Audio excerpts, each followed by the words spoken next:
നച്ചു, മോളെ, ചെറിയമ്മ, എനിക്കിതിലൊന്നിലും താല്പര്യമില്ല. അതുകൊണ്ടാണ് മുത്തശ്ശനോട് വേണ്ട പറഞ്ഞത്. എന്നാലും മോളെ, ശ്രീജ ആദ്യമെല്ലാം നച്ചുവിനോട് തേനും പാലും ചേർത്ത് സംസാരിച്ചു. പിന്നെ പിന്നെ അവരുടെ സംസാരത്തിൻ്റെ ശൈലിയും മാറിത്തുടങ്ങി. അതെ എടി കൊച്ചെ, ഈ സ്വത്തൊക്കെ കണ്ടിട്ട് തന്നെയാണ് എൻ്റെ മോനെ കൊണ്ട് നിന്നെ വിവാഹം കഴിപ്പിക്കാൻ തീരുമാനിച്ചത്. നീ വേഗം മാമനോട് സമ്മതം പറയേ. എന്താ ചെറിയമ്മ പറഞ്ഞു വരുന്നത്? അത് തന്നെയാ പറഞ്ഞു വരുന്നത്. സ്വത്തൊന്നുമില്ല നിന്നെ എൻ്റെ മോനെ കൊണ്ട് വിവാഹം കഴിപ്പിക്കുന്നതിനെ ഞങ്ങൾക്കൊന്ന് ചിന്തിക്കേണ്ടി വരും. അങ്ങനെയാണെങ്കിൽ ഞാൻ മുത്തശ്ശനോട് സമ്മതം പറയില്ല. നച്ചുവും ദേഷ്യത്തിലായി. അത്രക്കായോ? എനിക്കറിയാം എന്താ ചെയ്യേണ്ടതെന്ന്. ശ്രീജ തുള്ളിപ്പറഞ്ഞ് തിരിഞ്ഞതും കാണുന്നത് എല്ലാം കേട്ടു നിൽക്കുന്ന മുത്തശ്ശനെയാണ്. ശ്രീജയുടെ ഫ്യൂസ് പോയ പോലെയായി. മാമ, അവൾ ദയനീയമായി വിളിച്ചു. നന്നായി, നേരത്തെ തന്നെ തനി നിറം കാണാൻ കഴിഞ്ഞതിൽ. നീ ഏതായാലും ഇനി ചിന്തിച്ച് സമയം കളയണ്ട. ഞാൻ തീരുമാനിച്ചു കഴിഞ്ഞു. നച്ചുവും ജിത്തുവുമായുള്ള നിശ്ചയവും കല്യാണവും ഇനിയില്ല. മുത്തശ്ശൻ അതും പറഞ്ഞ് നച്ചുവിൻ്റെ റൂമിൽ നിന്നും പുറത്തേക്കിറങ്ങി. നച്ചുവിനെ അന്വേഷിച്ചു വന്ന ശ്രീ വാതിലിൻ്റെ അടുത്ത് ഉണ്ടായിരുന്നു. കാവ്യമോളെ, മുത്തശ്ശി പറഞ്ഞത് എൻ്റെ കുട്ടിക്ക് മനസ്സിലായോ? മുത്തശ്ശി, എനിക്ക് സംശയമുണ്ടായിരുന്നു. ഇനി ഞാനും അവരെ ഒന്ന് ശ്രദ്ധിക്കട്ടെ. ശ്രീയുടെയും നച്ചുവിൻ്റെയും ചുറ്റിക്കളിയെക്കുറിച്ച് കാർത്യാനി അപ്പച്ചി കാവ്യയോട് പറഞ്ഞതാണ്.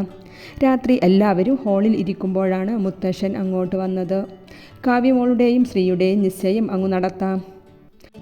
മുത്തശ്ശ, ഞാൻ പറഞ്ഞതല്ലേ എനിക്ക് ഇവിടം വിട്ട് പുറത്തു പോകാൻ താല്പര്യമില്ല എന്ന്. പിന്നെയും എന്തിനാ മുത്തശ്ശൻ ഈ കാര്യം തന്നെ പറഞ്ഞു വരുന്നേ? ശ്രീ നിയന്ത്രണം വിട്ട് മുത്തശ്ശനോട് ദേഷ്യപ്പെടുക തന്നെ ചെയ്തു. സുദേവൻ എഴുന്നേറ്റ് വന്ന് ശ്രീയുടെ കവിളിൽ ആഞ്ഞടിച്ചു. അച്ഛനോടാണോടാ ഇങ്ങനെ സംസാരിക്കുന്നേ? പിന്നെ ഞാൻ ആരോടാണ് പറയേണ്ടത്? എന്നോടൊരു വാക്ക് ചോദിക്കാതെ നിങ്ങളൊക്കെ അങ്ങ് തീരുമാനിച്ചു എന്ന് കരുതി ഈ കല്യാണത്തിന് എന്നെ കിട്ടില്ല. ഞാൻ പല പ്രാവശ്യം മുത്തശ്ശനോട് സംസാരിക്കാൻ നോക്കിയതാണ്. അച്ഛനാണ് ഇടയിൽ കയറി എന്നെ തടഞ്ഞത്. ഈ കല്യാണം കൊണ്ട് അച്ഛന് വേറെ എന്തെങ്കിലും ഉദ്ദേശമുണ്ടെങ്കിൽ അതിനൊന്നിനും എന്നെ കിട്ടില്ല. ശ്രീദേശ്യം കൊണ്ട് വിറക്കുന്നുണ്ടായിരുന്നു. നച്ചുട്ടിയെ കണ്ടിട്ടാണെങ്കിൽ വേണ്ട ശ്രീകുട്ട, എൻ്റെ കുഞ്ഞിനെ ഞാൻ ഇവിടം വിട്ട് എവിടേക്കും വിടില്ല. അപ്പം മുത്തശ്ശൻ അറിയാം എനിക്ക് നച്ചുവിനെ ഇഷ്ടമാണെന്ന്. എന്നിട്ട് എല്ലാം അറിഞ്ഞിട്ട് ഞങ്ങളെ പിരിക്കാൻ നോക്കുവാണെങ്കിൽ ഞാൻ കാണിച്ചു തരാം, എല്ലാവർക്കും ഞാൻ കാണിച്ചു തരാം. ശ്രീ അതും പറഞ്ഞ് പുറത്തേക്ക് നടന്നു. നച്ചു എല്ലാം കേട്ട് ഒരു പ്രതിമ പോലെ നിൽക്കുന്നുണ്ടായിരുന്നു. ബൈക്ക് സ്റ്റാർട്ടാക്കുന്ന ശബ്ദം കേട്ടതും ശ്രീയേട്ടാ, നച്ചു വിളിച്ചുകൊണ്ട് മുറ്റത്തേക്ക് ഓടി. എന്നാൽ ശ്രീ അവളുടെ വിളിയൊന്നും കേട്ടില്ല. അത്രയും സ്പീഡായിരുന്നു അവന്. അയ്യോ അപ്പച്ചി! നച്ചു തലയിൽ കൈവച്ച് ആ മുറ്റത്ത് മുട്ടുമടക്കി ഇരുന്നു പോയി. എന്താ അഭിനയം! പൂച്ചയെപ്പോലെ നടന്നിട്ട് തനി സ്വഭാവം പുറത്തു വന്നല്ലോ, ശ്രീജ പുച്ഛിച്ചുകൊണ്ട് പറഞ്ഞു. സീത വേഗം നച്ചുവിൻ്റെ അടുത്തേക്ക് ഓടി വന്നു. മോളെ, എഴുന്നേൽക്ക്, അവൻ ദേഷ്യം തീരുമ്പോൾ ഇങ്ങ് വരും. അപ്പച്ചി, ശ്രീയേട്ടൻ നല്ല സ്പീഡിലാ പോയെ. എൻ്റെ ഏട്ടൻ തിരിച്ചു വരാതെ ഞാൻ ഇവിടെ നിന്നും എഴുന്നേൽക്കില്ല. കൊച്ചുകുട്ടികളെ പോലെ വാശി പിടിക്കുകയാണ് നച്ചു. അപ്പച്ചിയുടെ കുഞ്ഞല്ലേ, വാ, ശ്രീയേട്ടനെ വിളിക്ക് മാമ, എനിക്ക് പേടി തോന്നുന്നു. അയ്യോ, അവൾ ഒരു ഭ്രാന്തിയെപ്പോലെ പുലമ്പിക്കൊണ്ടിരിക്കുകയാണ്. കണ്ടുനിന്ന ശ്രേജയ്ക്കൊഴികെ എല്ലാവർക്കും സങ്കടം തോന്നിപ്പോയി. മുത്തശ്ശൻ്റെ കുഞ്ഞു, വാ, ശ്രീകുട്ടനെ വിളിക്കാൻ അപ്പു പോയിട്ടുണ്ട്. മുത്തശ്ശൻ അവളെ ഒരുവിധം അകത്തേക്ക് കയറ്റി. അവൾ ചാരുപടിയിൽ ഗേറ്റിലേക്ക് നോക്കി ഒറ്റയിരിപ്പായിരുന്നു. വന്നു കിടക്കാൻ നോക്കൂ രാജീവ്. ആ ചെക്കൻ്റെ ഓരോ വാശി!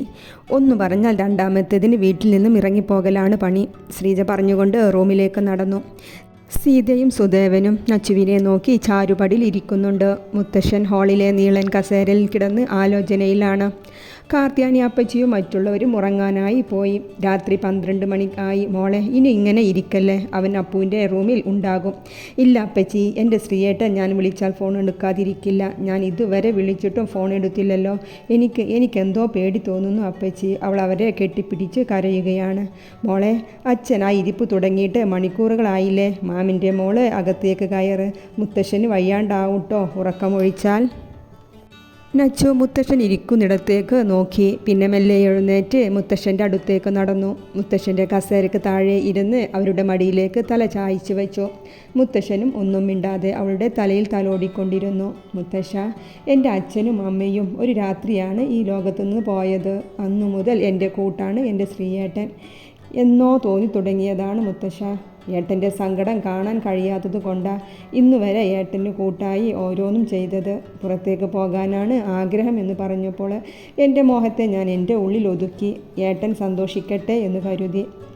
പിന്നെ എപ്പോഴോ ഏട്ടനും മനസ്സിലാക്കി തുടങ്ങിയിരുന്നു ഞാനില്ലാതെ ഏട്ടനും ജീവിക്കാൻ പറ്റില്ല എന്ന്. മുത്തശ്ശ, എനിക്ക് വേണ്ടി എന്നെ കളയാൻ പറ്റാത്തത് കൊണ്ടാണ് ഏട്ടൻ ഈ കല്യാണത്തിലൂടെ ഒരു അവസരം കിട്ടിയിട്ടും പുറത്തേക്ക് പോകാനുള്ള ആഗ്രഹം ഒഴിവാക്കിയത്. സത്യമാണ് മുത്തശ്ശ, ശ്രീയേട്ടന് എന്നെ വിട്ട് ഇവിടം വിട്ട് എവിടെയും പോവില്ല. എൻ്റെ മുത്തശ്ശൻ്റെ ആഗ്രഹത്തിന് എതിര് പറയാൻ ഈ നച്ചുവിന് അറിയില്ല മുത്തശ്ശ. അതാണ് ഇഷ്ടമില്ലാത്ത മുത്തശ്ശൻ നിശ്ചയിച്ച ഈ കല്യാണത്തിന് ഞാനും ഒരുങ്ങിയത്. പക്ഷേ ഇനി എൻ്റെ ശ്രീയേട്ടന് എന്തെങ്കിലും പറ്റിപ്പോയാൽ ഈ നച്ചുവും പോകും എൻ്റെ ശ്രീയേട്ടൻ്റെ കൂടെ.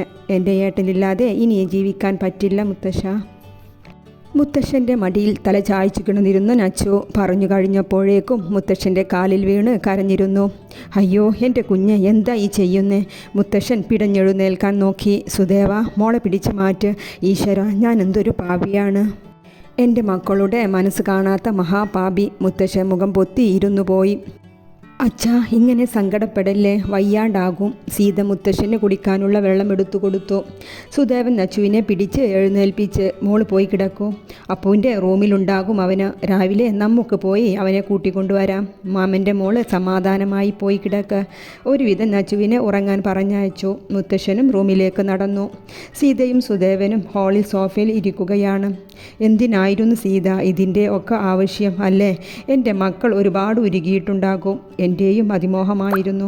അവൻ അച്ഛനോട് സംസാരിക്കണം എന്നും പറഞ്ഞു വരുമ്പോൾ ഞാനാണ് അവനെ തടഞ്ഞത്. ജിത്തു, എന്തേ അപ്പോ? ശ്രീയെ കണ്ടോ? അത് ജിത്തു, നീ സിറ്റി ഹോസ്പിറ്റലിലേക്ക് വേഗം വാ. എന്തേ നിൻ്റെ ശബ്ദമൊക്കെ വല്ലാതെ? ശ്രീക്ക് ആക്സിഡൻറ്റ്, ICUവിലാണ് അവൻ. വേഗം വാ, എനിക്കാകെ പേടിയാകുന്നുണ്ട്. അപ്പു, ഞാൻ ഇതാ വരുന്നു. രാത്രി 2 മണിക്ക് അപ്പുവിൻ്റെ ഫോൺ വന്നതാണ് ജിത്തുവിന്. എന്താ ജിത്തു, നീ എവിടേക്കാ? ഡ്രസ്സ് മാറ്റി ഇറങ്ങി വരുന്ന ജിത്തുവിനെ കണ്ടതും സുദേവൻ സോഫയിൽ എഴുന്നേറ്റു. അവൻ്റെ അടുത്തേക്ക് ചെന്നു. അത് വല്യച്ഛ, പിന്നെ അപ്പു വിളിച്ചിരുന്നു. അവൻ മടിച്ചു ഒരുവിധം പറയുകയാണ്. എന്തേ, ശ്രീയെ കണ്ടോ അവൻ? ഇപ്പോഴേ ശ്രീയെ കൂട്ടി ഇങ്ങോട്ട് വരാൻ പറയേ അവനോട്. അത് വല്യച്ഛ, നമ്മോട് സിറ്റി ഹോസ്പിറ്റലിൽ വരാൻ പറഞ്ഞു. ഹോസ്പിറ്റലിലേക്കോ? എന്തിനാ? സീത വെപ്രാളത്തോടെ ചോദിച്ചു. ശ്രീക്ക് ഒരു ആക്സിഡൻറ്റ്, കൂടുതലൊന്നും ഇല്ല, അവിടെ വരെ വരാൻ പറഞ്ഞു. അപ്പു അവൻ ഒറ്റയ്ക്കല്ലേ, അതാകും. എൻ്റെ ഈശ്വര, എൻ്റെ കുഞ്ഞ്. സീത അവശതയോടെ സോഫയിലേക്കിരുന്നു. സീത, ഒന്നുമില്ല, ഞാനൊന്ന് പോയി നോക്കട്ടെ.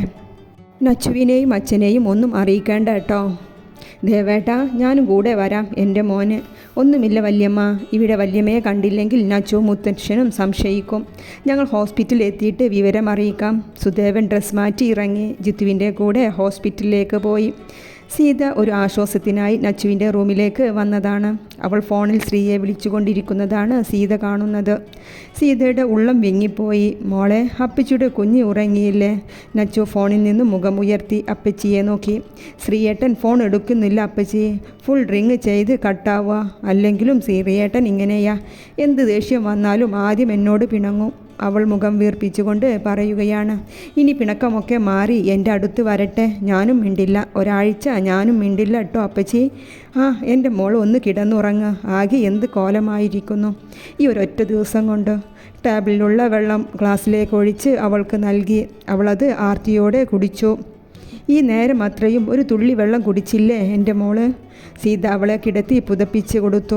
അപ്പച്ചി, ഇന്ന് ഇവിടെ കിടക്കോ? എനിക്ക് പേടി തോന്നുന്നു. എനിക്ക് ആരുമില്ല എന്ന് തോന്നാ. അവൾ സീതയുടെ കൈ പിടിച്ച് വെച്ചുകൊണ്ട് പറഞ്ഞു. അപ്പച്ചി വന്നു കിടക്കാം കേട്ടോ, അച്ഛനെ ഒന്ന് നോക്കിയിട്ട് വരാം. സീത റൂമിൽ നിന്നും പുറത്തേക്ക് ഇറങ്ങി. പൂജാമുറിയുടെ വാതിൽക്കൽ വന്നിരുന്നു പൊട്ടിക്കരഞ്ഞു. ഈശ്വര, എൻ്റെ കുഞ്ഞിനെ ഒന്നും വരുത്തല്ലേ. അവൾ ഉള്ളുരുകി പ്രാർത്ഥിച്ചു.